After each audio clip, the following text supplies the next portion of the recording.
Bonjour à tous et bienvenue dans cette nouvelle leçon de Val. Aujourd'hui, j'accueille un tipeur, un ami, Tommy. Tommy, ça va la pêche ? Ça va très bien, la pêche, la banane. Je trouve que ça manquait dans ces leçons de Val d'avoir une explication vraiment détaillée et complète. Donc voilà, puisque j'ai un cobaye avec moi, je vais pouvoir comme ça lui expliquer le Val. Et puis en même temps, ça va vous permettre d'avoir quelqu'un justement qui sera votre relais et qui posera des questions pour vous permettre de mieux comprendre ce dont il s'agit.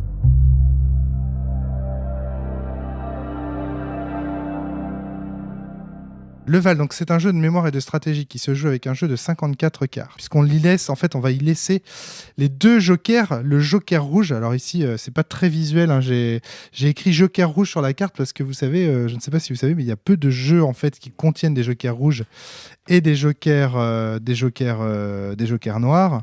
Donc voilà, pour le joker noir, j'ai écrit tout simplement sur la carte joker noir. Je ne sais pas si on voit très très bien à la caméra, peu importe. Mais voilà, il faut que vous ayez deux types de jokers dans votre jeu. Joker rouge et joker noir, c'est très important puisque chacun va avoir des capacités différentes. Alors le Val, c'est un jeu de mémoire et de stratégie qui voit se confronter deux étoiles qui vont chacune commencer avec ce qu'on appelle des points de majesté. Alors le livre nous raconte ce qu'on appelle le testament de Sinlos. Nous raconte donc le testament d'une étoile qui livre en fait ses connaissances d'étoiles aux êtres humains. Alors je vous signale aussi, mais ça je vous l'avais déjà dit dans une première leçon de Val, qu'il y a une application sur Android que vous pouvez télécharger du Val des étoiles avec un résumé des règles et un compteur de points de majesté. Alors donc, les étoiles, depuis l'aube des temps, se livrent à un combat sans merci pour le contrôle de la Terre. Ce n'est pas sans faire penser aux chevaliers du Zodiaque. Pas du tout, voyons. Nous sommes les plus grands fans. Je n'ai pas du tout vu le lien. Et donc, pour ce faire, en fait, elles attendent la nuit pour jouter, car l'étoile maîtresse, à savoir le Soleil, a complètement, autrefois, damné les autres étoiles, a complètement volé, en fait, la majesté des autres étoiles. Et donc, elles attendent la nuit que le Soleil soit caché derrière la rotondité de la Terre pour à nouveau briller dans le ciel des terriens et par leur luminescence, ce qu'on appelle leur majesté, leur rayonnement, influencer en fait les êtres qui se trouvent sur le Val.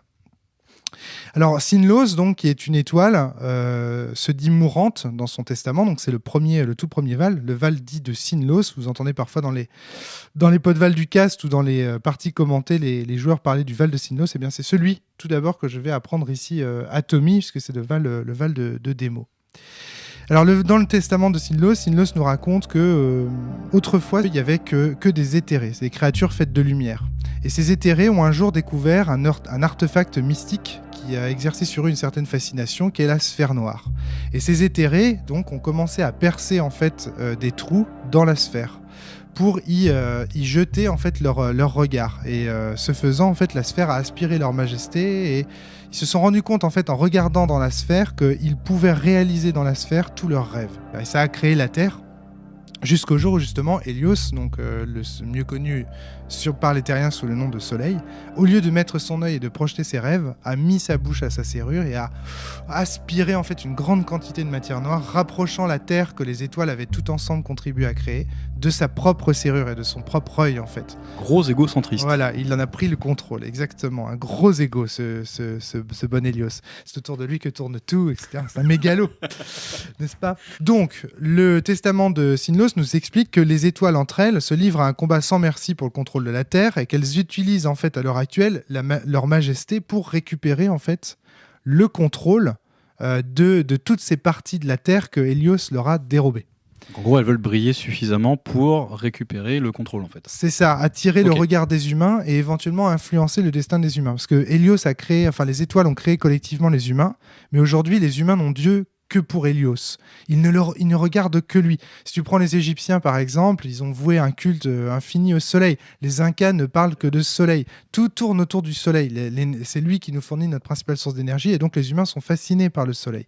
Et donc les étoiles essayent de récupérer, en fait, parce qu'en fait, le soleil n'est qu'une étoile parmi les autres, en fait, qui a subtilisé le rayonnement des étoiles à son propre profit. Donc les étoiles profitent de la nuit pour réinfluencer les humains. Elles n'ont que la nuit, en fait, pour influencer les humains. Et donc elles cherchent à réacquérir du pouvoir, réacquérir de la majesté. Plus on croit en une étoile, plus sa majesté est brillante. Et inversement, moins on y croit, plus sa majesté chute. Ah, pourquoi le tu cosmos. souris ? Cosmos. Voilà, c'est exactement, ça s'inspire de mon premier jeu. Le fameux. Alors tu peux peut-être raconter, Tommy, parce que Tommy et moi, nous nous sommes rencontrés, ainsi que Cédric, que vous avez peut-être l'occasion d'entendre dans les podvals du cast et sur la cellule.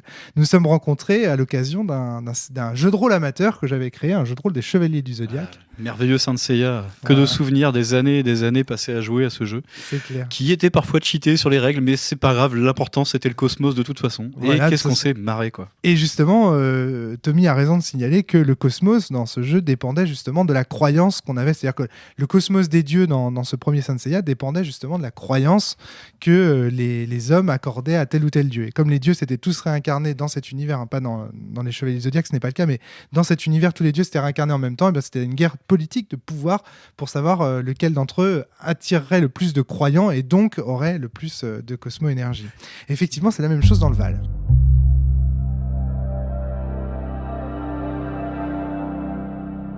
Alors, le Val maintenant, parlons du Val. Donc, les étoiles ont des points de majesté, 25 points pour commencer le Val. Donc, chaque joueur commence avec 25 points de majesté. Et ces points, en fait, vont augmenter ou diminuer au cours de la bataille. Il faut savoir que dans le Val, pour gagner ou pour perdre, il y a deux solutions.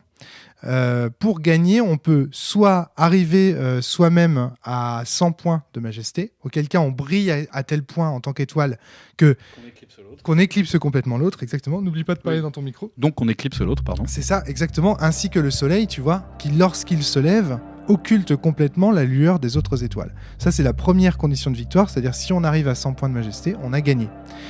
Une solution de défaite, c'est d'arriver à 0 point de majesté.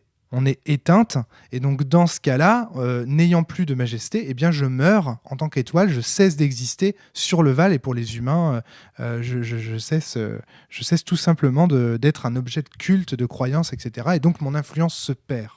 Donc, soit je vais te descendre à 0, Tommy, pour gagner, soit je vais moi-même gagner en montant à 100 points de majesté.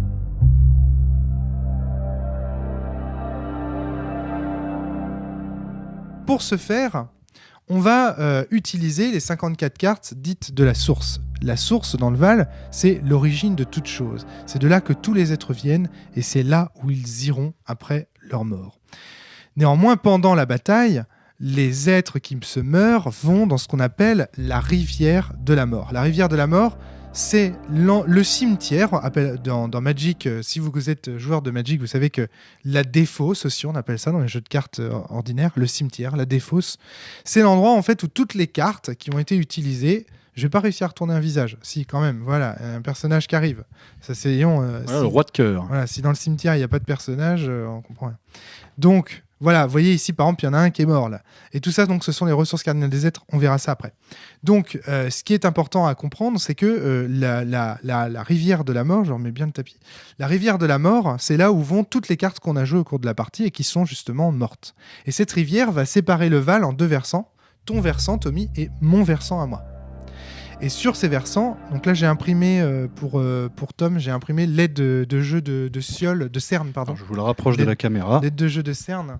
Voilà, on peut peut-être, je ne sais pas si on verra très très bien, mais ça va m'être utile. L'aide de jeu de CERN, donc, qui peut se trouver gratuitement sur le site du Val.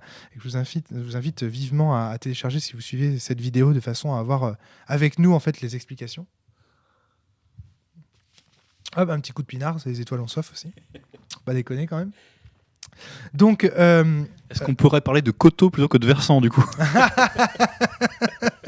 Ah, ce soir peut-être bien. Peut-être bien ce soir. Donc, voilà, la rivière sépare le Val en deux versants, le versant de Tommy et mon versant en fait. Et donc c'est sur ces versants que les étoiles dominent. Hein, c'est le champ de bataille de chaque joueur, pour parler encore une fois comme Magic.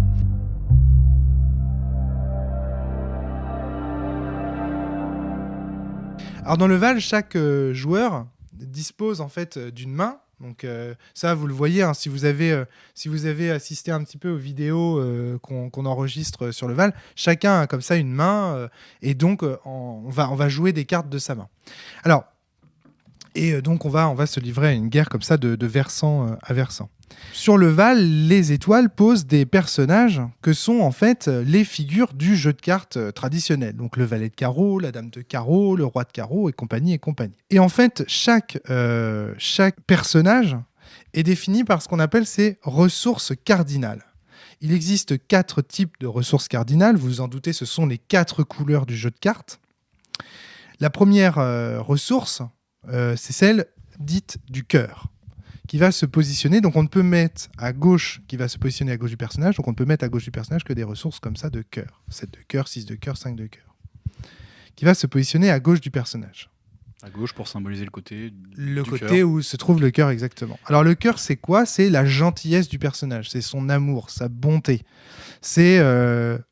Je vais peut-être détailler ça plus tard. Je vais d'abord... Instinctivement, c'est marrant, j'aurais dit que c'était les points de vie. Alors ce sont les points de vie, Parce que en effet. comme C'est l'endurance. habitué des jeux, souvent, bizarrement, ça ressemble à de l'endu. Eh bien tout à fait, c'est ça. C'est de l'endurance, mais de l'endurance physique. On verra Ok. qu'il y a une autre type d'endurance, qui est l'endurance justement magique, qu'on appelle le pouvoir. Le pouvoir, c'est le trèfle qui se met en dessous de la figure. Le trèfle, donc le pouvoir, c'est le trône sur lequel le personnage est assis. C'est ça, le pouvoir politique, militaire, religieux et compagnie. Ensuite, l'arme, donc qui est symbolisée par le pic, donc qui se met à droite du personnage. On considère que voilà, l'arme est dans la main droite. On va imaginer que tout le monde est droitier, c'est un peu bizarre, mais bon voilà. Le cœur est à gauche, ça c'est logique. L'arme est dans la main droite. Le trône, le pouvoir, c'est ce sur quoi on est assis. Certains l'appellent aussi les racines. Globo, qui est un grand joueur de Val aussi nantais, appelle ça les racines. J'aime beaucoup ce terme. Et enfin, l'esprit qui se situe au-dessus du personnage, qui est la tête du personnage, le carreau, qui est le pouvoir. Enfin, l'esprit, c'est l'esprit critique au sens de la philosophie des Lumières. Mais justement, on va refaire un petit tour là, rapidement. Donc voilà. Ouais, je veux bien.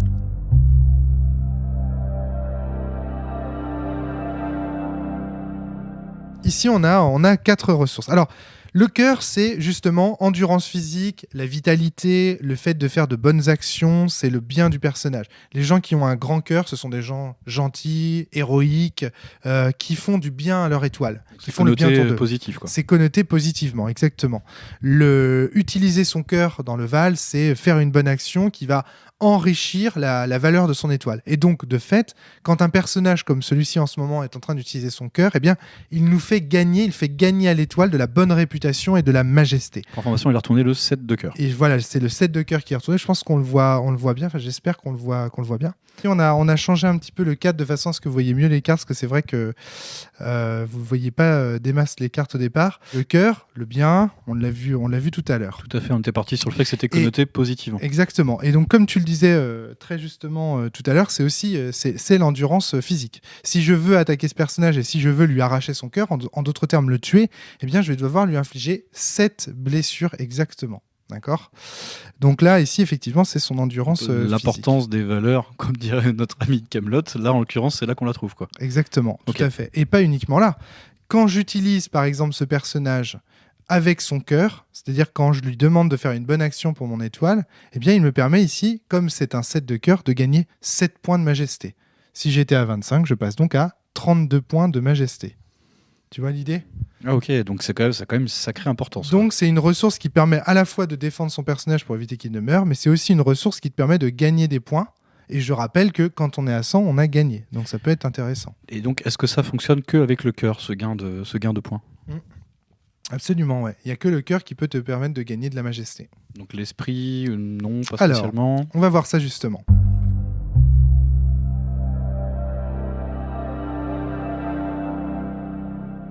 Le pouvoir, c'est la capacité du personnage à utiliser son pouvoir religieux, militaire, politique et compagnie pour acquérir des informations sur les étoiles adverses ou même des oracles, faire des oracles, des prophéties de la source.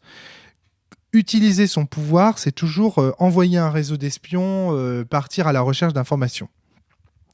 Quand tu joues au Val, tu joues toujours avec tes cartes face cachée. Y compris toi, tu n'as pas le droit de les regarder. Cartes posées, une fois que tu les as posées, au départ tu poses, bien sûr tu les regardes, parce que tu sais ce que tu mets dans ta carte. Ah d'accord, donc la mémoire c'est là qu'elle C'est là qu'elle intervient, quoi. exactement. Okay. C'est-à-dire que tu n'as pas le droit, en fait, de regarder les cartes face cachée, sauf si elles sont utilisées. C'est-à-dire que quand tu utilises une carte, tac, tu la retournes pour dire j'utilise ça. Mais sinon, tu n'as pas le droit de les regarder. Et donc le trèfle, ça va te permettre de faire 2 choses. Premièrement, de regarder une carte face cachée, soit sur le Val adverse, soit sur ton propre Val. Par exemple, tu dis merde, j'ai oublié combien je lui avais mis en armes. Je regarde, ah oui, c'est vrai, c'est ça. Mais du coup, tu es quand même obligé de révéler révèles ton trèfle, ton propre trèfle pour pouvoir vérifier. Pour aller regarder exactement. C'est un peu dommage, c'est un gâchis de tour, mais. Ah bah non, parce que non seulement il te permet de regarder, mais aussi de piocher. Ah C'est oui. pas tant un gâchis que ça, parce que ça te D'accord. permet... Le trèfle, c'est je me retourne, je pioche, je regarde une carte face cachée. Donc c'est pas mal quand même de piocher. Tu vois, on peut pas parler d'un gâchis, parce que c'est vraiment... Tes espions ne reviennent jamais vraiment les mains vides finalement. Voilà, exactement. C'est pour ça que les oracles, en fait, apprennent des choses de la source. C'est ce que je te disais tout à l'heure, tu vois, ils tirent des enseignements de la source. Donc c'est aussi la pioche, en fait, le pouvoir. Mais c'est aussi l'endurance magique. Ça, c'était l'endurance physique, ça, c'est l'endurance magique. Le pouvoir, si tu veux faire perdre son pouvoir à quelqu'un, tu vas devoir, là en l'occurrence, puisqu'il est très puissant, on voit que c'est un personnage-là c'est très puissant, le 8 c'est quasiment la meilleure carte de trèfle, il n'y a que le 9 et le 10 au-dessus, eh bien il va falloir que tu lui infliges 8 points de critique dans la tronche. Et le critique, qu'est-ce que c'est ? C'est l'esprit critique dont on a parlé tout à l'heure. Donc on va parler de l'esprit critique peut-être après. On va d'abord parler de l'arme, c'est plus simple et plus simple à comprendre. Oui, l'arme est opposée au cœur et l'esprit est opposé Du au coup, trèfle. on voit que les valeurs sont opposées, il y a une logique là-dedans aussi, quoi. Exactement, tout à fait.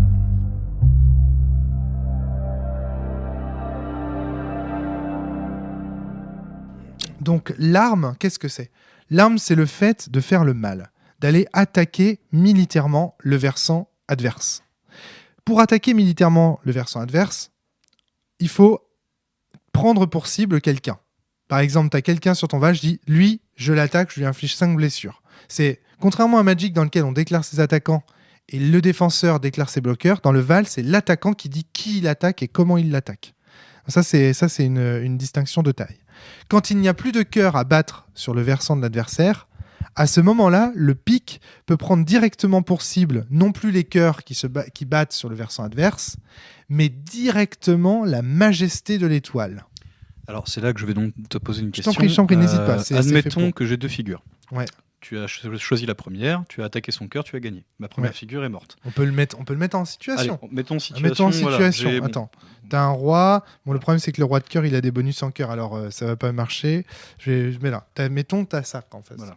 Est-ce qu'on voit bien ? Voilà, On va le mettre par là pour qu'on puisse le voir. Tac et. Donc là, Voilà. admettons, ceci est ma première figure. Tout à Je fait, décide ouais. de l'attaquer. Je décide de t'attaquer. Avec un 5 de pique, j'attaque ça. Donc je révèle Tu révèles le cœur de ma figure qui s'avère être un inférieur. 3. Donc du coup, là, ton cœur va être arraché. Part à la source. Il part à la source. Très bien. On verra après ce qu'il advient de la carte là. Et donc, techniquement, si je n'ai plus De cœur de à battre. cœur, Voilà. tu peux m'attaquer donc soit moi directement, Ouais. mais dans l'éventualité où j'ai une autre figure. Est-ce que du coup tu es obligé de passer par la deuxième figure avant de m'attaquer ou pas ? Exactement, si elle a du cœur. Si elle a du cœur, Si bien elle sûr. a du cœur. Parce qu'on va voir qu'il y a des figures qui peuvent ne pas avoir de cœur. Donc, C'est pas très très joli, ça dit donc, Romaric. ça s'appelle des spectres. On verra ça en détail. Donc en gros, le pic ne peut attaquer l'étoile elle-même, donc les points de majesté de l'étoile, que si elle s'est débarrassée de tous les cœurs qui battent sur le versant adverse. Très bien, donc il faut S'il n'y a vraiment plus que tout des morts en nettoyer face. avant. Exactement. Ok. Tout à fait. Donc ça, c'est l'arme militaire. Alors bien sûr, attaquer l'étoile, pourquoi est-ce que l'armée, pourquoi est-ce que la ressource militaire attaque l'étoile ? C'est exactement comme quand vous, par exemple, vous attaquez une religion en allant militairement détruire toutes les icônes de cette religion. On parlait du communisme tout à l'heure parce qu'on y faisait référence dans la leçon de Val. Si je vais en Russie après la chute du mur et que je détruis systématiquement toutes les statues de Lénine, je mets à mal l'étoile du communisme. De la même manière, si j'envahis le Tibet et que je fais détruire toutes les statues de Bouddha, je mets en péril l'étoile Bouddha, donc l'étoile qui... l'arme qui On va attaque... parler de ce qui a été fait à Palmyre avec Al-Qaïda récemment, qui a abattu toutes les statues qu'on avait sur les temples, etc. Tout à fait. Et qui, de fait, nous fait disparaître, nous empêche d'accéder à une certaine forme de culture, etc., qui pouvait justement concerner peut-être que Palmyre était une cité qui avait été construite au nom d'une étoile, justement. Et donc, Al-Qaïda, justement, comme tu dis, que ce groupe, en fait, islamiste, cherchait justement, parce que l'islamisme, c'est aussi une étoile du Val. Et donc, si ça se trouve, on a assisté à un Val, là, on savait pas, mais Al-Qaïda versus Palmyre, que sais-je, enfin, parce que bon, à Palmyre, il n'y avait pas de défenseurs, c'était une cité dans le désert.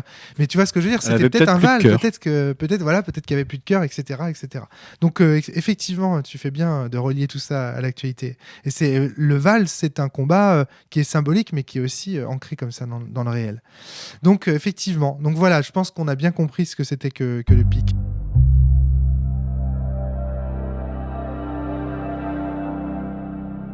Alors l'esprit critique, c'est l'esprit au sens de la philosophie des Lumières. La philosophie des Lumières qui va chercher toujours à remettre en question les puissances adverses. C'est l'esprit critique au sens de Mediapart, qui va chercher à aller attaquer le pouvoir des puissants pour montrer sa pertinence ou son impertinence et justement le bien fondé d'une certaine type de liberté, d'un esprit critique, etc. Souvent, l'esprit est assimilé à la magie dans certaines civilisations ou à la science dans une civilisation rationaliste comme la nôtre. Ce serait plutôt la science, en fait, celle des débunkers qui va constamment aller remettre en question les faux prophètes, les fausses histoires, etc. La ressource du carreau, donc l'esprit. Donc l'esprit, concrètement, qu'est-ce qu'elle fait Elle peut attaquer directement l'étoile adverse. Donc c'est du dégât direct, comme le rouge dans Magic, comme la foudre dans Magic. Là, par exemple, typiquement, je te colle de pam. J'inflige 2. On a Darwin qui attaque les théories créationnistes c'est directement, ça. Quoi. Exactement. C'est-à-dire qu'en fait, ce qui se passe quand on utilise comme ça un personnage à utiliser la science pour attaquer, c'est qu'en fait, concrètement, il utilise ses connaissances et son savoir pour déboulonner, quand il attaque une étoile, directement l'existence même des étoiles. Par exemple, mettons, attaquer une étoile directement, c'est dire, voilà, les étoiles, ce ne sont finalement que des bulles de gaz qui brûlent à des kilomètres d'ici, des proutes, voilà, ça leur fait du mal d'être comparé à des proutes, à ces pauvres étoiles. Et ce ne sont pas du tout des divinités qui, dans la sphère noire, ont pris le contrôle tentent de prendre le contrôle de la Terre et compagnie et compagnie. Donc la science, en un sens, fait du mal à la majesté des étoiles. L'esprit, c'est pas forcément le bien ou le mal. Enfin, on voit que toutes ces ressources, c'est pas forcément le bien et le mal, parce que par exemple, la ressource du cœur, tu sais, oui, c'est le bien et tout. Ouais, mais si mon étoile, c'est l'islamisme, tu vois, c'est relatif. Hein, pour toi, qui représentera plutôt le rationalisme des Lumières ou la démocratie à la française. Comme on disait, les résistants d'aujourd'hui sont les terroristes de demain. Voilà, n'est-ce pas ? Voilà, c'est ça, exactement. N'est-ce pas ? On en a parlé dans un podcast de la cellule sur le terrorisme. Donc, pour donner la référence, et tout à fait, les résistants d'aujourd'hui sont peut-être les terroristes de demain, et inversement d'ailleurs, les terroristes d'aujourd'hui seront peut-être considérés par des résistants plus tard. C'est pas impossible.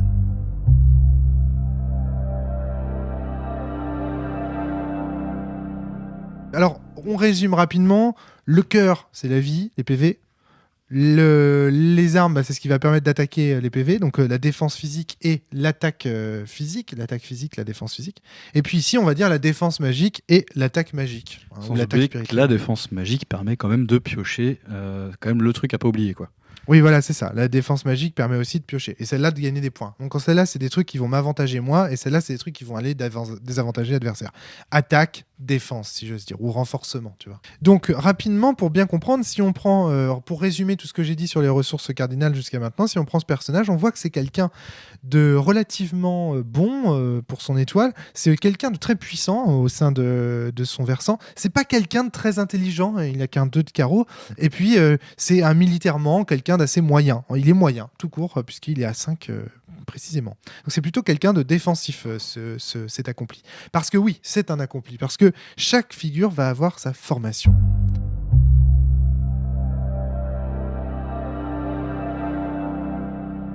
Maintenant, ce qu'il faut voir, c'est qu'il existe plusieurs types de personnages. Il n'existe pas qu'un seul type de personnage. On peut le voir sur la petite feuille, je ne sais pas si vous pouvez le lire. Donc on a différents noms de différentes figures. Voilà, mais ça, s'ils l'ont téléchargé, sinon je pourrais le faire apparaître, tu sais, sur l'écran.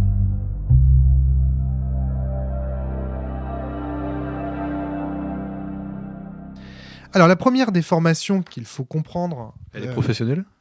Non, elle n'est pas professionnelle du tout, justement, puisqu'il s'agit d'un enfant. Donc c'est la formation dont Tommy disposait tout à l'heure, qu'on a mis en scène tout à l'heure. Alors là, on la voit plus si tu la mets là, c'est pour ça que je l'avais mise ici. Oh. Voilà, c'est juste pour que les auditeurs puissent la voir. Alors, donc c'est l'enfant. L'enfant ne possède que du cœur. Il n'est qu'innocence, il n'est qu'amour, l'enfant, pour son étoile. L'avantage de l'enfant, c'est que son cœur est augmenté de 1. Il a plus 1 en cœur, l'enfant. Donc par exemple ici, si je retourne mon cœur concrètement, eh bien je donne un bonus de plus 1 au cœur. Donc ici je vais gagner 8 points de majesté au lieu d'en gagner que 7. Donc ça c'est la première figure. Cette figure a un autre avantage, c'est qu'elle est très peu chère. Elle est en cartes en main, parce qu'au départ on commence avec 10 cartes en main, on va voir ça après. Elle ne coûte que 2 cartes à jouer. Donc ça veut dire que quand je l'ai posé, il me reste encore 8 cartes à jouer dans la main. Ce qui est plutôt un avantage. C'est très peu cher. J'ai également un vague souvenir qu'il a un gros avantage en défense aussi. Alors c'est quoi cet avantage, tu te souviens ? Si je me souviens bien, c'est si jamais la vilaine étoile d'en face décide de venir tuer un enfant, ce qui est un acte absolument odieux, ça va lui coûter cher quelque part. Ça lui coûte maintenant, ça va falloir que tu me rafraîchisses. Voilà, rafraîchis-moi la mémoire. 5 points de majesté. Effectivement, l'autre avantage de l'enfant, c'est que si l'étoile rivale détruit mon enfant, le tue, eh bien, elle perd 5 points de majesté. Parce que c'est moche de tuer un enfant. Et donc, du coup, le fait de tuer un enfant, je dis bien le tuer, pas l'attaquer, le fait de le tuer va faire perdre des points de majesté à la rivale. Donc, c'est une formation qui est extrêmement défensive. Je vais poser un enfant pour me défendre, pour me protéger. C'est un bouclier humain. On en revient à des... oui, non, mais... On parlait de morale, je pense qu'on peut le remettre sur le tapis. Ce jeu est complètement immoral, mon cher Tommy. Donc ça, c'est la première formation, c'est l'enfant.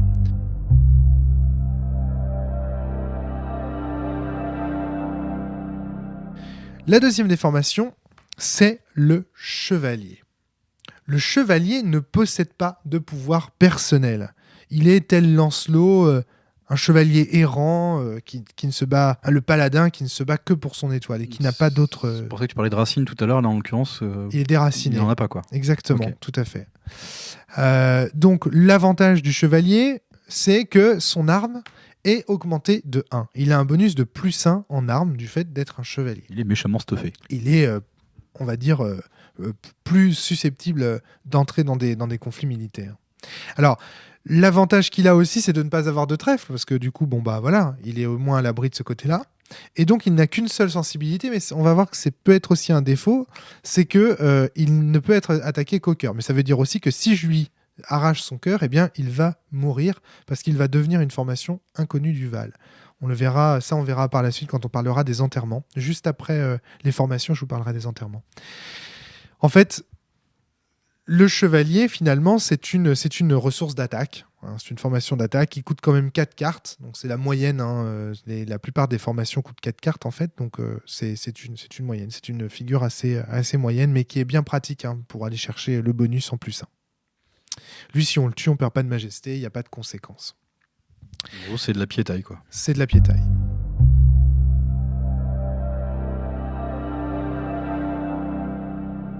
Alors, le magicien, lui, il ne possède pas d'arme. Puisque, comme tout magicien qui se respecte, il ne sait pas se servir d'un glaive ou d'une arme. Lui, il se bat avec la force de son... On va pas priver un vieillard de son appui. Ah bon, d'accord, ok. Alors, Gandalf, attention Gandalf. Je veux dire, Gandalf, c'est plus qu'un magicien pour moi. C'est carrément un accompli, mais on aura l'occasion de voir ça. C'est vrai que sur les maillards, je vais te rejoindre là. On est plutôt sur de l'accompli et puis du costaud. Du gros bourrin. Donc, du coup, il a plus 1 en esprit, le magicien. Il se bat avec la force de son esprit. Alors, un point que j'ai oublié de vous dire tout à l'heure, quand on a parlé des ressources cardinales, c'est que, bien évidemment, la carte qui est posée au centre a un impact sur les ressources. Le roi, s'il est posé au centre d'une figure, donne un bonus de plus 3 dans sa ressource. Donc ici, en l'occurrence, il donnerait un bonus de plus 3 en cœur, puisque c'est le roi de cœur. D'accord ? Je ne sais pas si on voit très bien, mais c'est le roi de cœur. Et donc, avec le 7, ça ferait donc 10 en cœur ici pour l'avoir. Ce qui sous-entend donc que tu peux dépasser la valeur de 10. Exactement, tu peux aller à 13. Et même plus, à 14, puisqu'avec les petits bonus de formation, ça... Oui. Donc ça, les figures ont un rôle aussi à jouer. On en parlera peut-être plus tard. Alors, le magicien, retournons à nos formations. Donc, le magicien a un bonus de plus 1 en esprit. Là, en l'occurrence, en plus, c'est un valet de carreau, donc il a un bonus de plus 1 en carreau. La dame donne plus 2, le roi vaut plus 3. Horrible jeu sexiste que le jeu de cartes. J'ai fait avec... Voilà, c'est comme ça. J'ai voulu pour que le jeu soit intuitif que le roi soit à plus 3, que la dame soit à plus 2 et que le valet soit à plus 1. Donc ici, il a plus 1. Mais en plus du fait d'être un mage, il a un bonus de plus 1. Donc, allez, on va enlever le valet de carreau pour pas compliquer les choses. On va mettons que là, ce soit un roi de cœur. Bon, ce roi de cœur va taper à, puisque là, il n'a plus de bonus en carreau du fait de ne pas être un valet de carreau. Il est juste avec son 2 de carreau là. Mais comme il est magicien, il a un bonus de plus 1 en esprit. Par contre, le problème du magicien, c'est qu'il a 2 points faibles. Sitôt que son pouvoir est arraché, il meurt parce qu'il devient une formation inconnue du Val. De toute façon, il n'y a pas de formation avec 3 cartes. Donc, si une formation à un moment donné a 3 cartes, vous êtes sûr que c'est... De toute façon, voilà, ils partiront exactement, elle est morte. Donc, si je lui arrache son trèfle, regardez, il meurt. Il ira, une fois le trèfle arraché, il ira à la rivière de la mort lors de son enterrement. Et si je lui arrache son cœur, eh bien, ma foi, c'est la même chose. Il va aller dans la rivière de la mort également. Ça veut dire quoi? C'est-à-dire que concrètement, comme on dit, le magicien, ça n'a pas ben un classe d'armure. Hein. C'est-à-dire que c'est une formation qui est très puissante parce qu'elle permet d'attaquer directement l'étoile. Je vous rappelle que le carreau, c'est le dégât direct. Alors là, ok, c'est pas très impressionnant. Avec mon 2, je fais pas le malin. Je suis un peu un magicien de pacotille. Mais si j'ai un gros truc, je peux aller attaquer directement la majesté de la rivale et ça fait très mal. Donc c'est quand même une ressource d'attaque qui est extrêmement puissante. Mais par contre, elle n'a pas ben classe d'armure. C'est-à-dire si je lui arrache son pouvoir ou si je lui arrache son cœur, eh bien elle est morte. Donc le magicien meurt très facilement. Donc c'est ce qu'on appelle souvent un sniper, c'est-à-dire que souvent le magicien sort du bois, il attaque, il fait mal et puis après il se fait défoncer. J'imagine qu'il reste pas bien longtemps il reste parce qu'il pas y a bien une grosse menace quand même. En général, non. Alors le magicien, s'il parvient à défausser le trèfle d'un adversaire, imaginons par exemple que Tommy soit dans cette situation. Voilà, et en face de lui, il a un fou. Alors, je vous expliquerai ce que c'est que le fou après. Il a un fou. Bon, je vais l'attaquer. J'ai un bonus de +1, je suis à 3. Retourne ton trèfle. Je dois retourner le trèfle, voilà, c'est ça. Avec le carreau. Exactement, voilà. Il s'avère que j'ai 3. Ah merde, en fait, t'as 4 parce que c'est un fou, il a un bonus. Donc ça ne marche pas. Raté. Bon, allez, c'est un accompli. Hop, on lui rajoute un truc parce que sinon, nos auditeurs vont rien comprendre. Hop, vas-y. Okay. Voilà. On recommence. Donc là, on recommence. On n'a rien vu. Donc là, je lui attaque. Il a 3. Retourne-toi. T'as combien? Je défends. Oh là mon dieu, il a 3. J'ai 3. Donc j'ai gagné. Parce qu'en cas d'égalité, encore une fois, l'attaque prévaut. Bah oui, parce que on considère que je te fais tomber à 0 point de pouvoir. Donc du coup, je t'arrache ton trèfle. Donc le trèfle part à la rivière de la mort, toujours dans l'ordre à la rivière. Parce que là, on a foutu le bordel, mais il faut toujours mettre... Les dernières cartes qui partent à la rivière sont celles qui vont par là. On va voir que la rivière chemine le long du Val au fur et à mesure de la partie. Donc ici, en l'occurrence, donc je t'ai arraché ton trèfle. Eh bien, parce que je suis mage et parce que je t'ai arraché ton trèfle, eh bien, je pioche une carte. Parce que non seulement le mage te permet d'avoir un bonus de +1 en esprit, mais il permet aussi de piocher une carte. Pourquoi? Parce que Mediapart, quand il publie un article bien senti sur Jérôme Cahuzac, par exemple, lorsqu'il montre que tel ou tel candidat à la présidentielle, là je pense plutôt au Canard enchaîné, a une femme qui possède un emploi fictif au Parlement, d'attaché parlementaire, excusez-moi, eh bien, généralement, ça lui apporte une certaine renommée, un certain prestige. Et donc, le Canard enchaîné ou Mediapart s'en sent beaucoup mieux. Donc du coup, ça permet à l'étoile qu'elle défend de puiser un petit arcane supplémentaire quand même. Quand quelqu'un fait des saletés dans un certain Sofitel, voilà, tout à fait, c'est révélé. Ouais, bon, là, en l'occurrence, c'est la police. C'est une personne qui a porté plainte, tu vois. Oui, donc c'est techniquement. Mais je sais pas on si ne nous dit pas tout. On peut pas dire que. Je pense pas que Nafissatou Diallo était une mage, tu vois. Je la classerais plutôt parmi les chevaliers, vu le caractère qu'elle a l'air d'avoir. Donc, ce qui est une qualité. Hein. Donc, je sais pas. Et en même temps, c'est vrai qu'elle a gagné pas mal d'argent avec cette affaire. Donc, elle aussi, ouais, tout à fait. Mais bon, surtout, ce qui a gagné beaucoup, à mon avis, de prestige avec cette affaire, c'est la cause des femmes dans la société. Et quand on voit aujourd'hui la tournure que prend justement les discussions autour du féminisme et tout ça, c'est une très bonne chose. Et donc du coup, je pense que c'est surtout cette étoile-là qui a beaucoup profité durant ces dernières années. Bref, quoi, c'est pas toujours l'étoile à laquelle on pense qui en profite le plus. Tout à fait, exactement. On ne sait pas en fait quelle Val se dispute. Il y a peut-être plusieurs Vals qui se jouent en même temps. Peut-être que certaines étoiles sont alliées, mais ça c'est une autre histoire. Donc le mage, je pense que vous l'avez compris, hein, c'est une excellente ressource d'attaque, une ressource à la fois d'attaque et de pioche, mais malheureusement la pas bonne classe d'armure. De cette faiblesse d'être très peu endurant.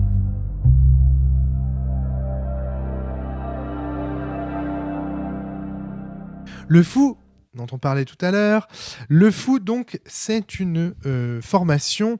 Donc le fou, c'est le fou au sens de Molière, de Sganarelle dans Donjon, celui qui conseille les puissants, celui qui est toujours aux côtés des puissants et qui les aide, le même fou qu'aux échecs d'ailleurs, le bouffon du roi, celui qui seul peut lui asséner une critique et compagnie.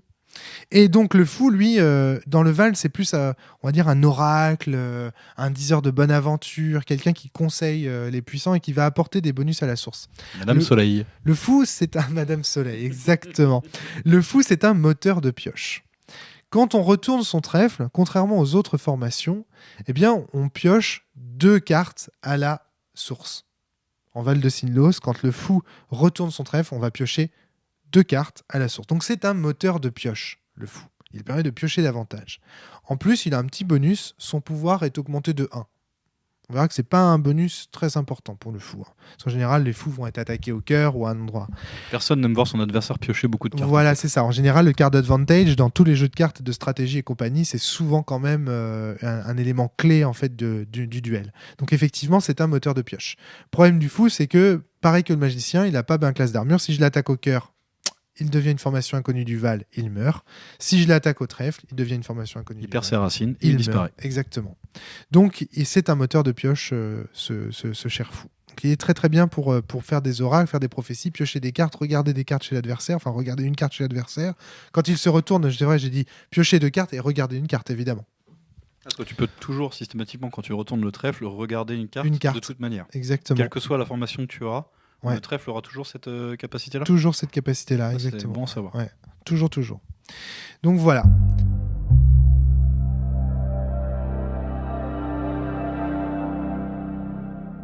La formation la plus maléfique, la formation des 100 cœurs, c'est le spectre. Pas la formation des 100 dents, attention, ne pas confondre. Ne pas confondre.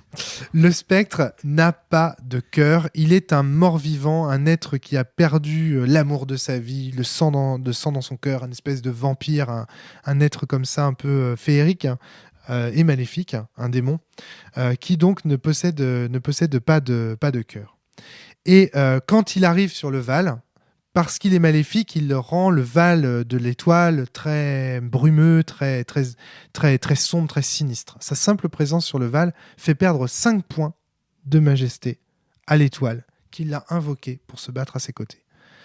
Donc c'est vraiment quelqu'un qui va atténuer la majesté de l'étoile. Et sitôt que le spectre va disparaître du Val, hop, la majesté va remonter. Il va être désenchanté. On dit parfois que le spectre est désenchanté. Il quitte le Val. Et à ce moment-là, l'étoile regagne les 5 points de majesté. Comme dans La Belle et la Bête, quand la bête est sur le Val, dans La Belle et la Bête, on voit que la forêt qui entoure le château est brumeuse, voilà, il y a des loups, des chauves-souris et compagnie.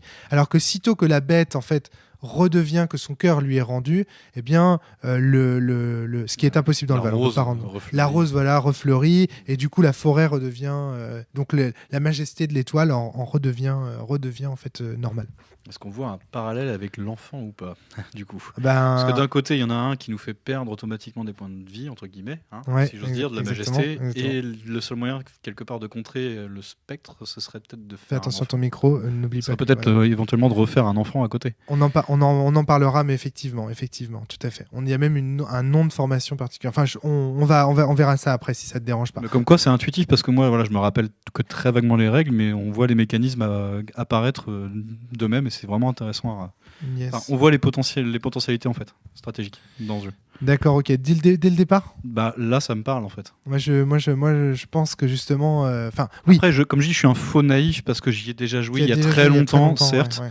Mais bon, c'est vrai que j'ai au moins eu cette expérience-là. Je suis pas totalement naïf. Il faudrait voir avec quelqu'un qui a vraiment zéro expérience pour avoir un retour, on va dire, un peu plus juste. C'est quand même beaucoup de règles. Tu vois, là, on va faire une vidéo, elle va durer plus de 40 minutes. Enfin, je veux dire, c'est assez long, quoi. Il y a beaucoup de règles. Je suis sûr que moi-même, si on refaisait une partie derrière, il y en aurait une partie que j'oublierais certainement par erreur, par manque d'habitude.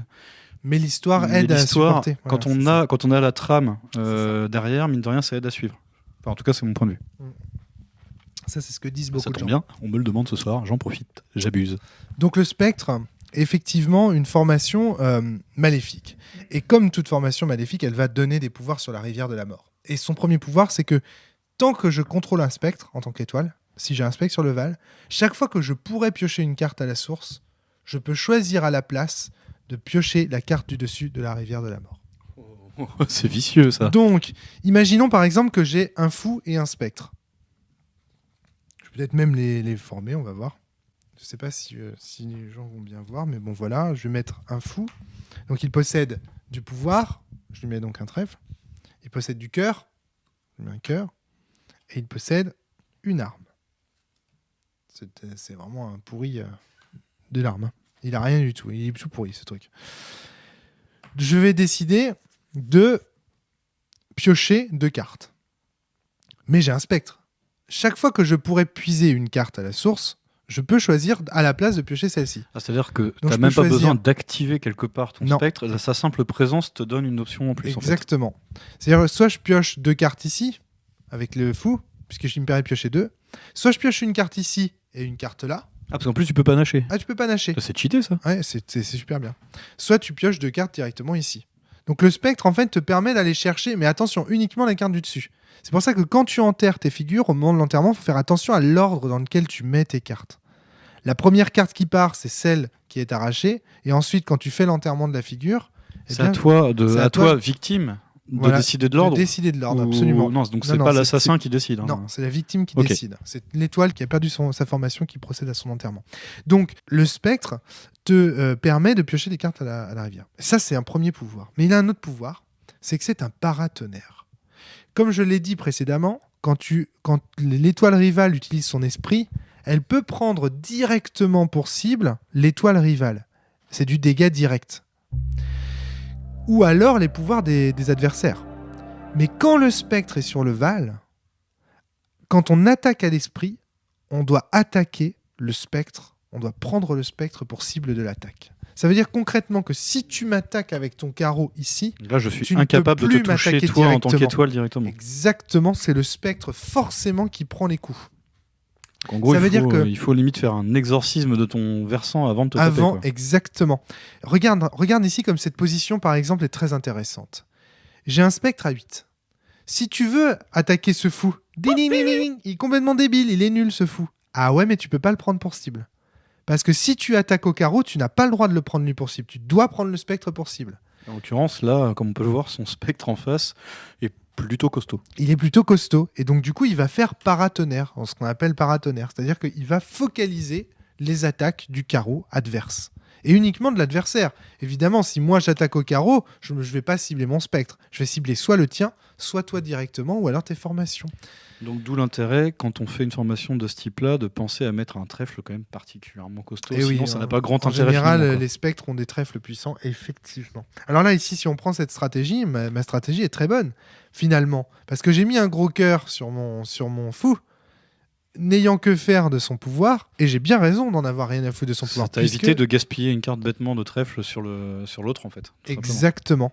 Donc le Val, c'est aussi un jeu dans lequel il faut choisir et bien investir en fonction de ses formations, ses cartes. T'as une économie dans Donc là, dans le Val, en fait. complètement. La gestion de la ressource est très importante. Alors, le spectre, ça c'est son premier pouvoir, donc il fait perdre 5 points de majesté, il focalise l'attention du trèfle, il permet de puiser des cartes à la rivière de la mort au lieu de les piocher dans la source. Et puis, surtout, il n'a pas de cœur. Donc, il ne peut pas être pris pour cible des attaques au pic. Donc, parfois, quand l'autre est très fort en pic, mais pas très fort en carreau, ça peut être intéressant de poser un spectre pour pouvoir contre-attaquer après en combinant. Parce que oui, on peut combiner aussi. Imaginons, par exemple, que cette dame ait un énorme cœur. Bon, là, en l'occurrence, ce n'est pas le cas, mais on va lui mettre un 10. On fait un petit échange standard qu'on n'a pas vu. On n'a rien vu du tout. Magie du direct. Bon, donc j'attaque. Ici, j'attaque avec ce fou cette dame-là, par exemple, pendant mon tour. Je vais attaquer avec le fou, j'attaque cette dame. Elle est à 10. Là, je lui colle combien, Tommy ? Techniquement, ton fou n'a pas de bonus d'attaque dans mes souvenirs. Non. Parce que ce n'est pas son but. Tout à fait. Là, il m'attaque à 1 de pique. Il t'attaque à 1 de pique, mais comme c'est un roi, il a un bonus donc de plus 3, si j'ai bien suivi ta leçon. Donc, en fait, il m'attaque à 4. C'est ça, il t'attaque à 4. Donc là, il t'a infligé 4 blessures. Le problème, c'est que 4 contre 10 n'est pas suffisant. J'ai pas encore réussi à le vaincre. Il a toujours 10 en cœur. Donc ça veut dire que là, je lui ai infligé 4. Concrètement, jusqu'à la fin du tour, il a été blessé. Donc il a un moins 4. Il n'est plus qu'à 6 là. Donc je peux peut-être essayer avec mon spectre d'aller l'achever. J'ai 5 en l'occurrence. Eh bien, je n'arrive pas à achever ton... Je l'ai encore blessé, t'es tombé à 1, mais il te reste toujours 1. Et donc, j'ai pas réussi à te vaincre. Mais on peut comme ça, si on voit qu'une attaque échoue, renforcer son attaque en envoyant du renfort. Quelqu'un d'autre qui... On peut comme ça s'acharner sur les enfants à plusieurs chevaliers. C'est très intéressant. C'est un peu sale même. C'est très vilain, le Val. Donc voilà. Donc tu disais tout à l'heure qu'en fait il y a quand même une grosse part de hasard, mais il y a aussi quand même une bonne part de stratégie pour venir le compenser, quoi. Ah bah oui, un petit peu, ouais. Quand même. On sent que tu as quand même un peu travaillé ton sujet. Bah ouais, c'est un peu un miracle, le Val. Mais bon, j'en parlerai peut-être dans une prochaine émission. Alors donc le truc, si tu veux, c'est que le spectre peut comme ça, si tu as trop de piques, comme j'ai pas de cœur, tu peux pas m'attaquer. Par contre, c'est mes PV que tu vas prendre en ressources, donc attention, faut que voilà. Mais en tout cas, il peut comme ça résister et contre-attaquer et compagnie en se combinant avec les autres. Donc là, si j'ai bien compris, étant donné que moi, admettons, là je t'attaque au pique, j'ai une dame de pique. Ouais. Allez, je me fais le test à moi-même, si je me rappelle bien ta leçon, donc là j'ai 2 de plus. Avec la dame me donne un bonus de 2. Ouais, tout à fait. Plus 2, donc je t'attaquerai techniquement à 4. Physiquement. Et t'as un autre bonus, lequel ? Sachant que là, alors si je me rappelle de ma formation, je regarde, c'est le chevalier, mais oui, chevalier plus 1 en armes. Donc non seulement je n'ai pas 4, mais j'ai 5. Tu as 5, absolument. Donc là... Tu vas attaquer le fou, par exemple, à 5 ? Admettons que j'attaque le fou, ouais. ça ne passe pas. Ça passe pas. Mais bon, c'est toujours intéressant de voir que finalement, c'est pas si compliqué que ça. Bon, je fais le malin parce que j'ai la feuille. Je vous rassure tout de suite, les auditeurs. Mais eux aussi, je vais essayer de leur mettre. Mais c'est quand même très pratique d'avoir ces têtes de jeu. Ça sera possible, ouais. Très très pratique. Complètement.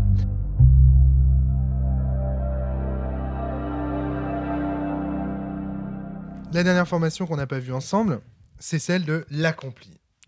L'accompli qui, lui, n'a pas de bonus du tout. Il a plus 0, plus 0, plus 0, plus 0. Il n'a pas de bonus. Par contre, il est la formation, évidemment, la carte au milieu lui donne des bonus. Eh bien, ce bon accompli, lui, il n'a pas de pouvoir particulier. Sauf regardez, et c'est probablement l'un des plus forts pouvoirs ovales. Regardez, si je lui retire son trèfle, imaginez par exemple qu'il m'a fait une attaque et qu'il ait réussi à me retirer ce beau 8 de trèfle, Tommy, en face. Eh bien, regardez, l'accompli ne meurt pas. Il devient un chevalier. Tel Maximus dans Gladiator. Dans Gladiator, qui, perdant les siens, perdant son pouvoir, étant déshonoré en tant que guerrier aux côtés de son empereur, eh bien, redevient le paladin qu'il a finalement toujours été au plus profond de lui. Kratos. Alors Kratos, il y a un débat autour de Kratos. Est-ce que Kratos, le héros de God of War, lui, il a carrément, moi je pense, perdu son cœur, tu vois. Parce qu'il va quand même aux enfers, il perd sa femme, il perd ses gosses. Ouais, mais il reste foncièrement humain, donc moi je suis pas tout à fait d'accord. Ouais, pour moi, c'est quelqu'un qui est foncièrement humain. Mais après, on peut en reparler, mais ça risque de faire un autre podcast. Intéressant. Alors, est-ce que Kratos serait donc celui qui aurait perdu son cœur et qui d'accompli serait devenu spectre ou alors plutôt qu'il a perdu l'espoir, perso. Mais ouais, voilà, ça c'est. Après, c'est personnel comme point de vue. Mais je pense qu'il perd pas son pouvoir. Moi, tu vois, Kratos, je le classerais parmi les spectres parce que justement, il est d'autant plus puissant qu'il n'a plus de cœur. Après, il devient quand même Arès. Donc, je sais pas. Enfin, ça se discute. Et puis, il va en enfer, surtout, Kratos, quand même. À un moment donné, il passe par la case enfer, quand même. Il va dans l'Hadès. Mais je te rappelle que les chevaliers, ils sont allés aussi. Ils ont pas perdu leur cœur pour autant parce que le cosmos était là. Ne l'oublie pas. C'est vrai. Donc, voilà. Donc, on voit que l'accompli a ce pouvoir que si on lui arrache son cœur, il devient un spectre.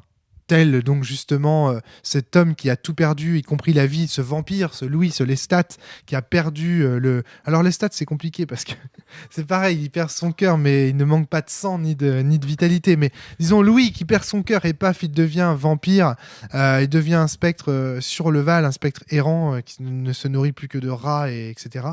Ou alors des gens qui ont aimé, qui ont perdu l'amour et qui, du coup, ne deviennent plus que l'ombre d'eux-mêmes, etc. Et donc, on voit comme ça que l'accompli finalement est un personnage en devenir. Il n'est, pour l'instant, il est souvent un vieux, souvent un vétéran, l'accompli, qui va en fait repartir au combat ou devenir un spectre polluant. C'est presque antinomique au final parce qu'il est loin d'être accompli. Il est loin d'être accompli. Il est au départ, quoi. Exactement. Il est au départ de sa vie dans le Val, quoi. Complètement. Okay. Ce serait le vétéran peut-être la meilleure, mais voilà, son nom c'est l'accompli dans le Val et c'est ainsi qu'il se nomme.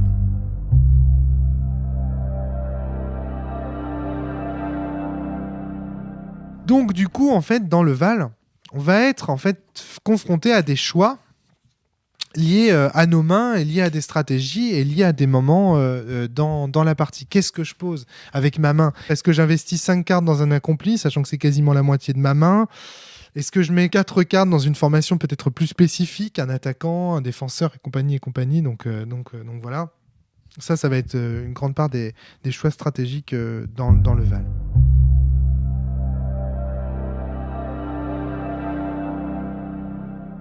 Alors la structure d'un tour, c'est toujours la même. Il y a 3 phases dans le Val. Encore une fois, elles apparaissent, je les mettrai en incrustation à l'écran. La première phase, c'est celle qu'on appelle la phase d'influence.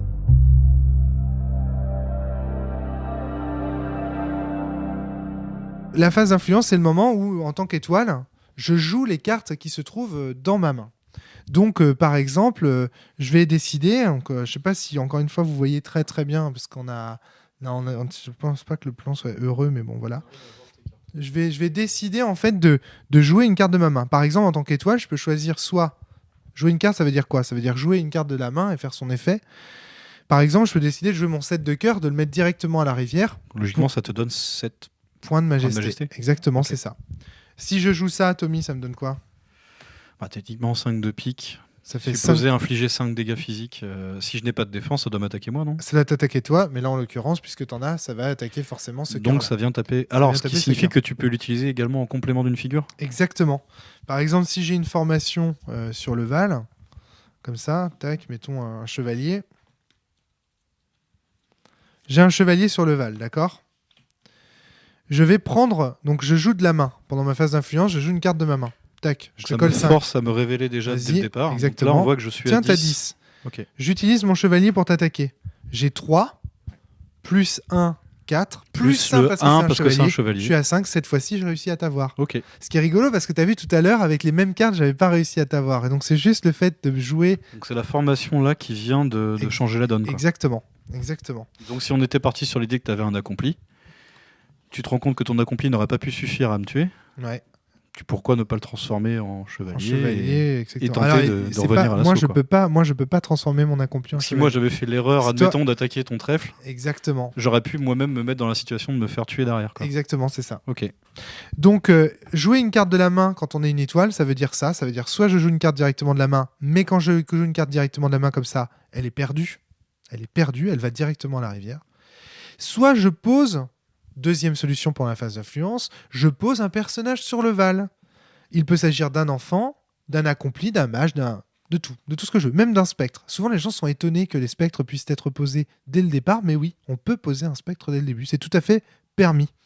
Donc ça, c'est le spectre. Par exemple, je vais dire, tiens, je vais poser un spectre. Donc, je vais lui donner du pouvoir, une arme et de l'esprit. J'engendre un spectre. Il ne faut pas oublier que tu prends tes points en négatif parce que tu as posé un spectre. Exactement, là je passerai à 20 en l'occurrence. Donc fin de ma phase d'influence. Donc ce qui est intéressant, c'est que pendant la phase d'influence, on peut aussi poser un personnage. L'avantage du personnage, c'est que regardez, dès qu'il est posé, pendant la prochaine phase, la phase des actes, il va permettre d'attaquer directement. Il n'y a pas le mal d'invocation comme dans Magic. Carte formation posée, formation capable d'attaquer. L'avantage de poser une formation, c'est aussi qu'on profite des bonus des figures au milieu. Alors que quand j'attaque ici avec mon 5, je te colle 5. Là, ici, je te colle 8. Parce qu'il a un plus 3. C'est plein de trucs, comme de petits calculs comme ça qu'il faut faire. L'avantage aussi de poser une formation, c'est que quand j'utilise la ressource de la formation au cours de la phase des actes, eh bien, cette ressource n'est pas mise dans le cimetière. Elle reste en jeu sur le Val. Et donc, du coup, elle va pouvoir être réutilisée au cours d'un tour prochain. Donc tout ça est intéressant. Donc en gros, il faut poser des créatures quand c'est possible, des êtres quand c'est possible. Donc ça, c'est encore autre chose que je peux faire pendant ma phase d'influence, la phase d'influence de l'étoile. Sachant que je ne peux poser qu'une seule carte par phase d'influence. Jouer qu'une seule carte. C'est-à-dire... Donc du coup, une petite question. Ouais, est-ce que admettons, tu es une figure déjà posée et que tu décides de changer son cœur. Est-ce que c'est faisable? C'est faisable. Ça s'appelle l'éducation. C'est l'autre chose que tu peux faire pendant ta phase d'influence, c'est que tu peux choisir. Mettons, j'avais un enfant. Je parlais de cœur, mais ça pourrait être n'importe quelle autre ressource. Exactement. J'avais un enfant, je peux choisir, effectivement, de faire 2 types d'éducation pendant ma phase d'influence. La première éducation, c'est l'éducation dite par l'échange. C'est-à-dire que, regardez, j'avais un accompli, mais son arme n'était pas très satisfaisante. Ou au contraire, je trouvais qu'il avait une arme beaucoup trop élevée. Eh bien, je vais choisir d'échanger son arme. Donc, je vais, sans le révéler à mon adversaire, je vais dire « j'éduque par l'échange cet être ». Je pose la carte en remplacement et je reprends la carte qui était sur lui. Voilà, il avait une arme tout pourrie, par exemple. Je peux choisir de l'éduquer par l'échange en lui mettant une arme plus forte. Donc c'est là que, contrairement à Magic, on va dire pour les règles basiques, en gros, tu peux faire évoluer tes créatures d'elles-mêmes, entre guillemets. Quoi. Exactement. Pendant la partie. Quoi. Par l'échange. Par l'échange. C'est-à-dire que tu n'as pas besoin de rajouter une carte par-dessus pour la booster ou pour lui mettre un malus. C'est ça. C'est-à-dire qu'en fait, tu prends la carte qui était posée et tu la mets dans ta main. Ça, c'est par l'échange. Donc, tu peux faire ça avec toutes les ressources cardinales. Mais attention, une seule carte par phase d'influence. C'est-à-dire que si tu veux changer, par exemple, échanger le pic et le trèfle en même temps, c'est pas possible. tu dois faire qu'une seule carte par une carte. Ce qui est vachement bien, par contre, c'est que ça jette le trouble dans l'esprit de l'adversaire quand on voit ça en face. Parce que là, du coup, moi, en tant que joueur, qu'est-ce que je me dis ? Est-ce qu'il l'a boosté ou est-ce qu'il l'a diminué ? Voilà, et surtout, tu sais qu'avec le trèfle, tu peux aller regarder mes cartes. Moi, je ne les vois pas. D'accord ? Mettons, tu as vu que j'avais un gros cœur ou un petit cœur, par exemple. Donc, je sais que je suis faible en cœur parce que tu me l'as vu. Pendant ma phase d'influence, je vais dire, ok, tant pis, je vais faire une phase, j'échange. Mais là, tu sais pas, si ça se trouve, j'ai bluffé. D'As, je suis passé à 2. Ou alors je suis passé à 10. Mais ça, tu ne le sais plus, tu n'as plus l'information. D'accord ? Donc ça peut être aussi une façon de déstabiliser effectivement son adversaire. Ça, c'est l'éducation par l'échange, encore une fois. Tu as une autre type d'éducation, c'est l'éducation dite par l'élévation. L'éducation par l'élévation, c'est très simple. C'est j'avais un enfant, il est devenu accompli. Je rajoute autant de cartes que je veux autour d'une formation déjà existante. Mais je ne peux pas éduquer par l'échange et éduquer par l'élévation. C'est-à-dire que je ne peux pas faire j'avais un enfant, hop là, je change son cœur et après boum boum boum. D'enfant, tu peux passer effectivement à chevalier. D'enfant, tu peux passer à fou. Je le montre à chaque fois. D'enfant, tu peux passer à mage. Donc je rajoute du trèfle et du carreau, par exemple ici, etc. Mais d'enfant, tu ne peux pas passer à spectre, sinon ça signifierait qu'il faut lui enlever son cœur. Exactement. Et comme tu ne peux pas enlever son cœur de toi-même, c'est peut-être la seule chose que tu peux pas faire. Attends 2 minutes. Tu peux lui enlever. Tu peux pas enlever à un enfant son cœur de soi-même, mais par contre, tu peux faire en sorte que ton arme attaque des cœurs qui se trouvent sur ton versant.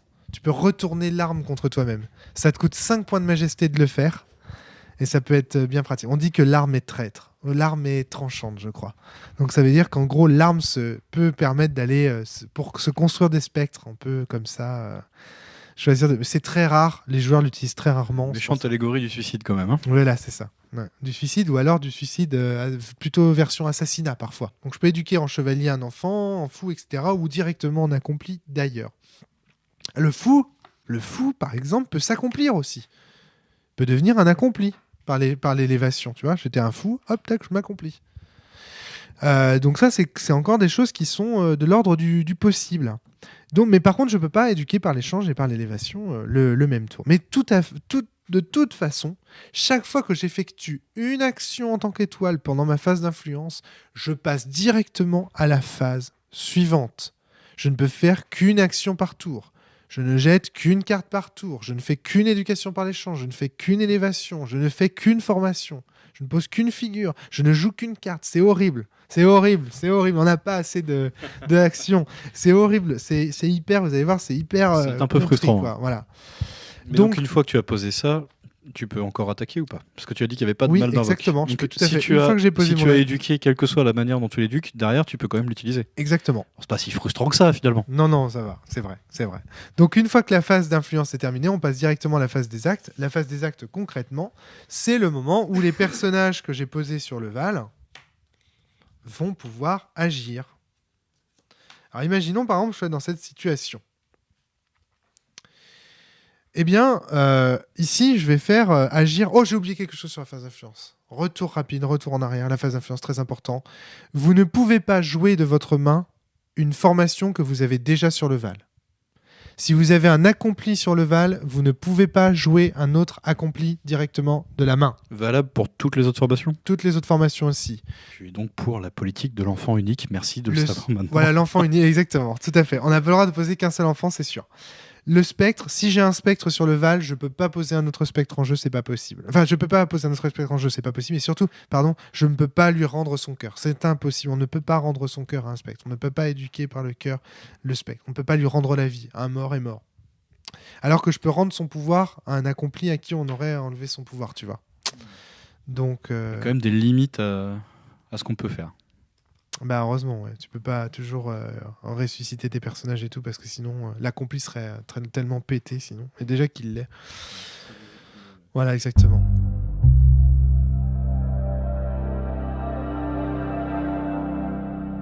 La phase des actes, donc c'est le moment où ce sont non plus les étoiles qui jouent, mais les personnages qui jouent. Alors voilà, là la liberté est énorme. J'ai 1, 2, 3, 4, 5, 6, 7 possibilités. Enfin, pas 7 possibilités, mais j'ai 7 cartes que je peux potentiellement jouer ici. Chacun ne peut faire qu'une seule action. Par exemple, je pourrais dire, tiens, le fou prie au nom de son étoile, tandis que l'accompli attaque le versant adverse.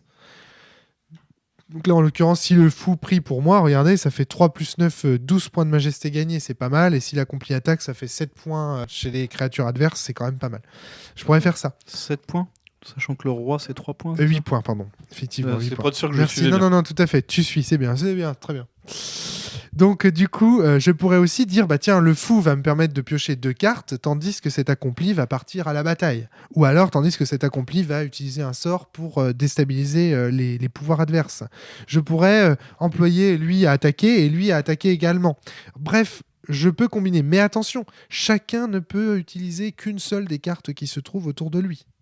Mais plus j'ai de créatures, plus j'ai d'actions durant ma phase des actes. Ça, c'est certain. Donc voilà, je pense que vous avez compris que pendant la phase des actes, donc ce sont les personnages qui agissent et que c'est vous-même qui allez choisir comment en fait ces personnages agissent.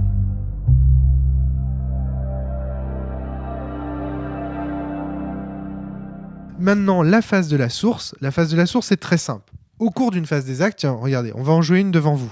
Avec ce personnage, je décide, par exemple, d'attaquer. Je décide de faire agir ce personnage en attaquant donc le chevalier adverse. Vas-y, Tommy, j'attaque ton cœur. Donc, je me fais attaquer au cœur. Je retourne donc la carte de gauche. Très bien, ouais.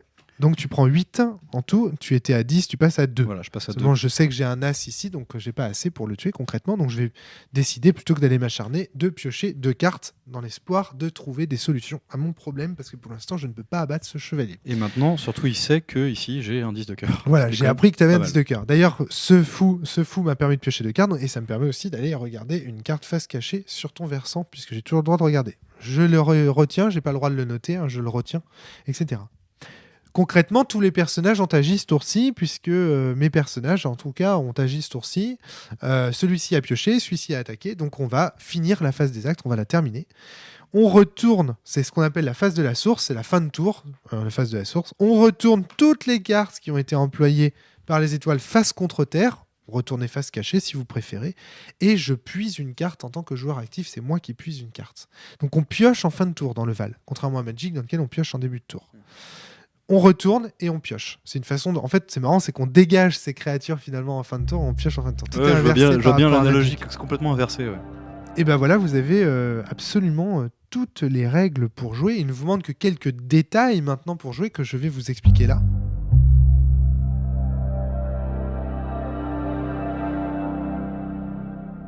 Alors, que font les figures quand elles sont jouées de la main ? Ça, c'est une première question qu'on se pose parfois. Eh bien, les figures, quand elles sont jouées de la main, elles ont la valeur de leur bonus, tu sais. La dame vaut plus 2, le roi vaut plus 3 et le valet vaut plus 1. Par exemple, si je jette une dame de cœur, eh bien, je gagne 2 points de vie seulement. Donc on se rend compte que c'est quand même pas super utile de balancer des têtes qui sont déjà pas fréquentes. Non, c'est pas génial. Tout ça pour gagner 2 pauvres points de vie, est-ce que c'est vraiment utile, quoi ? Voilà, c'est pas utile. Sauf si on est en grosse galère. Ouais, voilà, parfois ça sert. Hein. J'ai vu bien des parties où parfois la figure allait chercher le point qui manquait pour abattre la personne. Donc le roi de cœur, si on le jette, on gagne 3 points. Le valet de cœur, on gagne 1 point. Le valet de pique, si on le jette, on inflige 1 point. La dame de pique, 2 points. Le roi de pique, 3 points. Le valet de trèfle, différent. On pioche une carte, on regarde une carte. Ça va, c'est comme un as de trèfle. Par contre, la dame de trèfle... J'allais dire justement, on n'a pas parlé des jokers également. Justement, regarde, j'allais en parler. Ils arrivent tout de suite, on va en parler. Donc, si je jette une dame de trèfle, je pioche une carte, je regarde 2 cartes. Le roi de trèfle, je pioche une carte, je regarde 3 cartes. Et le roi de carreau, j'inflige 3 blessures à un pouvoir ou à mon adversaire. La dame de carreau, 2. Et le valet de carreau, 1. Jusqu'à là, tout va bien. On est d'accord que si tu balances ton roi de carreau de ta main et qu'en face, il y a un spectre... Ouais, t'es obligé de prendre le spectre pour cible. Voilà, la carte que tu jetteras ira forcément donc sur le spectre. Tu peux pas, quoi qu'il arrive, attaquer dans ces cas-là directement la majesté en face, quoi. Exactement. Okay. Autre règle par rapport au carreau, qui est très intéressante, les figures de carreau, parce qu'il y a très longtemps dans l'histoire du Val, elles ont trahi les étoiles pour le soleil, ne vont pas dans la rivière de la mort. Elles ne vont jamais dans la rivière de la mort. Tu ne verras jamais un carreau dans la rivière de la mort. Lorsqu'il est mis dans la rivière, il va en enfer. On le place alors derrière la source comme ceci. Le roi de carreau, le valet de carreau et la dame de carreau sont entre les mains du diable. Ils vont en enfer. On ne peut pas les récupérer dans la rivière. Donc tu vois, il y a plein de petites règles comme ça. Là, tu me parlais des jokers tout à l'heure. Alors les jokers, déjà, qu'est-ce qu'ils font quand ils sont positionnés au milieu d'une formation? Première question. Eh bien, ils font +1 à tout le monde. +1, +1, +1, +1, le joker. Le joker rouge et le joker noir, de la même manière, +1, +1, +1. Quand ils sont joués de la main, le joker rouge, quand il est joué de la main, il a la valeur d'un as de cœur et d'un as de carreau. Les deux cumulés. Donc il permet de gagner un point et d'infliger un point. Le joker noir, le joker de cendre, il a les pouvoirs pique et trèfle. Il a des pouvoirs pique et trèfle. En gros, ça permet de piocher, de regarder, et du coup, si je peux bien, d'infliger en plus un point. Exactement, t'as tout compris.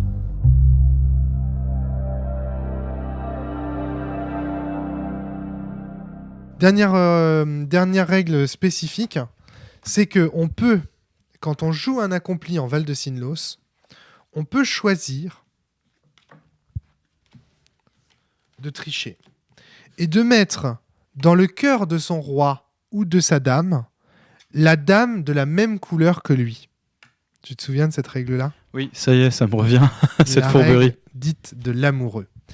Quand je pose une telle formation, je ne dis rien à mon adversaire. Je lui dis surtout pas que la dame se trouve dans le cœur. Je ne dis rien du tout, mais je la mets quand même. Et ça, c'est valable aussi comme ça. On peut mettre une dame avec le roi amoureux. Ça, c'est possible. Et c'est valable pour toutes les figures. Ça peut être la dame de carreau, le roi de carreau. La dame de trèfle, le roi de trèfle. Le roi de trèfle, la dame de trèfle. Par contre, il faut qu'il soit appareillé. D'accord ? C'est pas la dame de cœur qui va en renfort du roi de trèfle. Ça, c'est pas possible. Okay. C'est vraiment l'amour de la personne. Alors, concrètement, ça sert à quoi ? Eh bien, en fait, ça va donner lieu à ce qu'on appelle des spectres royaux. Si l'adversaire attaque le cœur de cette dame amoureuse, il ne sait pas qu'elle est amoureuse. Moi, je le sais parce que c'est moi qui l'ai posé. Eh bien, le roi est immédiatement... Voilà, tac, tu l'attaques. Très bien. Le roi vaut... Voilà, t'as 5. Ça tombe bien. Donc, c'est bon. Ça tombe bien, je suis déjà à 5. Il a tué l'amoureux. Eh bien, du coup, cette dame inconsolable d'avoir perdu le roi dont elle était amoureuse devient ce qu'on appelle une dame noire. Elle a un bonus, c'est un spectre, il y a des bonus. Un bonus de +1 en esprit et +2 en trèfle. Donc ça veut dire que c'est un super spectre. D'accord ? Et en plus de ça, si elle pioche des cartes avec son propre pouvoir, par contre, elle permet soit de puiser 2 cartes à la rivière et de regarder une carte, soit de puiser une carte à la source et de regarder une carte. Donc c'est un fou de la mort. Elle va aller chercher des ressources dans la rivière de la mort, cette dame. La dame amoureuse, si son roi, enfin le spectre, la dame noire, pardon, donc celle qui était amoureuse du roi, si son roi revient sur le Val, quitte le Val immédiatement, et l'étoile qui l'a fait quitter de la sorte regagne 20 points de majesté. Donc ça peut être une solution. Le roi revient de la rivière. Ouais. Eh bien, elle est consolée. C'est marrant, on n'aurait pas pensé... Enfin, moi, instinctivement, j'aurais pas pensé ça. C'est assez tragique, au final. C'est-à-dire que malgré tout, même s'ils sont réunis, au final, ils ne le seront jamais. Quoi. Ils ne le seront jamais, absolument. Elle repart à la rivière, mais elle est consolée à ce moment-là. C'est abominable. Elle est consolée et te fait gagner 20 points de majesté. Donc ça peut être une solution. C'est abominable, mais c'est sympa. 20 points de majesté... alors, est-ce que c'est en tout ? Ah, là, j'ai une petite question de règle. On l'utilise assez peu souvent, cette formation. Peut-être un peu plus dans le Val d'Hélios, on verra. Tu regagnes, voilà, c'est ça. Tu regagnes 15 points de majesté. Mais comme tu perds un spectre, tu regagnes 20 points. C'est ça que je voulais dire. Oui, donc en fait, c'est pas que tu les gagnes, c'est que tu récupères ce que tu avais déjà perdu au final. Non, en plus des 15. C'est-à-dire que tu gagnes 5, tu gagnes quand même frontalement 15 points. Ouais. Mais en plus, tu gagnes 5 points. Tu gagnes 15 et t'en récupères 5. T'en récupères 5, c'est ça. Donc en gros, tu gagnes 20 points, mais parce que tu récupères les 5 du spectre aussi. C'est ça que je voulais préciser. Donc ça, c'est la dame amoureuse. C'est vachement complexe. Hein. Le roi amoureux, c'est beaucoup plus simple. J'avoue que là, tu t'es quand même sacrément torturé le ciboulot. Là. Le roi amoureux, c'est beaucoup plus simple. Quand la dame quitte le Val, lui, +1, +1, +3. S'il revient, rien à foutre. Il reste là, il a +1, +3. C'est le stoïcisme, c'est le mal. Voilà, lui, c'est le gros bourrin inconsolable, mais il est devenu tellement inconsolable que même quand il revoit sa dame sur le Val, ça ne lui fait ni chaud ni froid, et voilà quoi. Donc lui, c'est la super pièce du Val, c'est la meilleure pièce de Val qu'on puisse avoir. C'est +1, +1, +3. Et tout là, on l'a fait attaquer la dame, et la dame a été condamnée, mais c'est pas uniquement ça. Si par exemple, tu utilises ton pouvoir pour piocher une carte et regarder une carte, et que tu la regardes, le fait même de la voir la condamne. Ah, le simple fait donc, de savoir que c'est elle, exactement. L'envoie à la mort. Quoi. Quand tu vois une dame ou un roi sur le Val, quand tu vas regarder son cœur, tu n'es jamais sûr que tu vas pas te faire piéger qu'en fait ça va être un amoureux et que du coup tu vas donner donc tu peux tenter de piéger l'autre comme ça. Tu peux tenter aussi de piéger l'autre comme ça, exactement.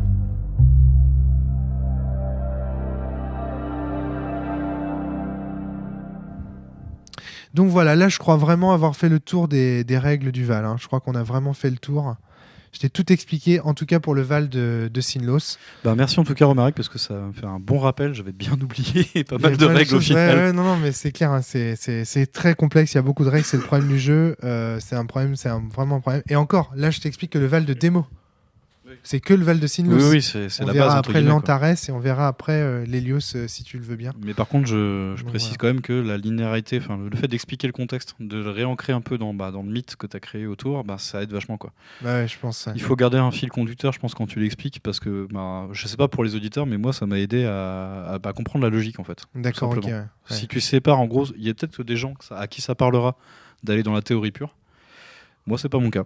Mais j'aime bien quand on me raconte l'histoire qu'il y a derrière, en fait, ça m'aide à visualiser. Ouais. Comme on en parlait tout à l'heure des histoires de calendrier, visualiser, là moi c'est pareil. Je visualise mieux avec une histoire derrière. Quand j'explique le Val à des joueurs de Magic, par exemple, ils sont souvent mécontents qu'il y ait l'histoire derrière. Ils préféraient que je parle de cimetière, d'exilés. Pourtant, je joue à Magic, je pense que je pourrais comprendre aussi comme ça. Ouais. Mais ça enlève une dimension poétique que moi j'aime bien. D'accord, ok. Très bien, très bien. Donc voilà, pour toi, ce sera la solution, cette explication. J'espère pour vous aussi. Voilà, on va s'arrêter là pour l'explication, parce que ça fait déjà une très très longue vidéo. On refera un podcast quand j'aurai battu Romaric. Voilà. Si rendez-vous en 2139. Voilà, si tu veux, on va poursuivre cette leçon. On va poursuivre cette leçon tous les deux en faisant une petite partie et en expliquant un peu ce qu'on fait. Eh bien, avec plaisir. Allez, écoute. On y va. On va faire ça. Alors à tout de suite.